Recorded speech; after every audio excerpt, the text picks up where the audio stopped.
Hey guys, Sharon here of All the Pretty Mushrooms. It may be the middle of winter here in Ontario, Canada.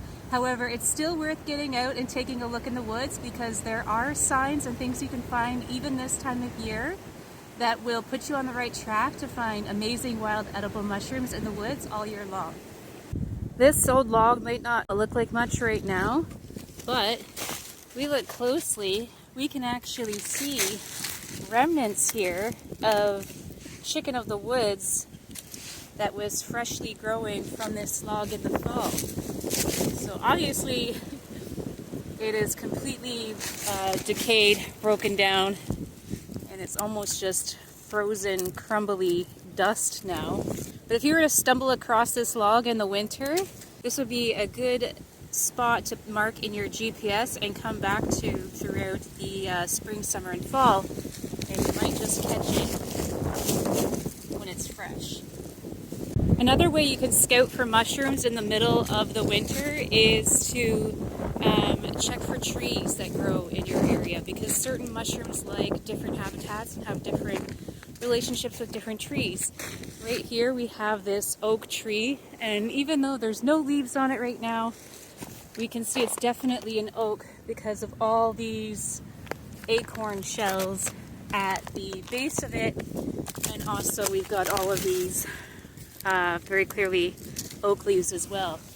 Oaks are a great tree for a number of different mushrooms, but one of my favorite mushrooms that will grow with oak trees in late summer and fall is maitake.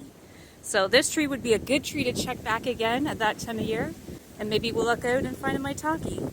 And speaking of oak trees, it's always a good idea to pay attention to the habitat that you're in. Right now, I'm in a stand of oaks, maples, there are some pine trees around. This is absolutely prime territory for chanterelles. I often find them on the sides of hills, and we've even got a little bit of a hill in here too. So this would be an ideal spot to come back and check, because for all we know, we could be walking over a beautiful chanterelle patch right at my feet. Do you know what kind of tree this is behind me? This is a pine tree. As you can see, there are a ton of pine needles at the base of it. We've also got pine cones, another good indicator. Pine trees are an excellent type of tree to find morels. I have found lots of indigo milkcaps with pine trees, in addition to chanterelles, like we just talked about over by the oak trees. Lots of boletes, specifically Suillus, really love pine trees as well. So anytime you see pine trees, that is a good type of tree or patch to come back to all year round, because I have found many, many amazing wild edible mushrooms with pine trees. This right here is a beech tree. It's one of my favorite trees to find in the fall, especially when it has those little knots like that. I'll tell you why. So beech trees are a pretty easy tree to identify in the winter, namely because it has this very, very smooth bark that distinguishes it from all the other trees around it. It also tends to hang on to its leaves even in the middle of winter. You can see here we have a younger beech tree, and it's got those little brown leaves hanging on.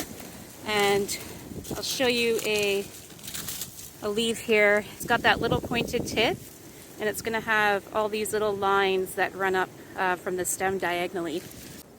I could almost guarantee you that in the fall you would find a bear's head, which is similar to lion's mane, growing right out of that little crook. I'd say at least 90% of the bear's head I find throughout the fall is from beech trees, just like this one.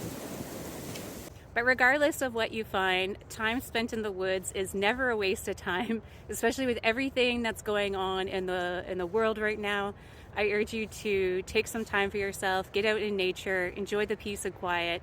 It'll do absolutely wonders for your mental well-being.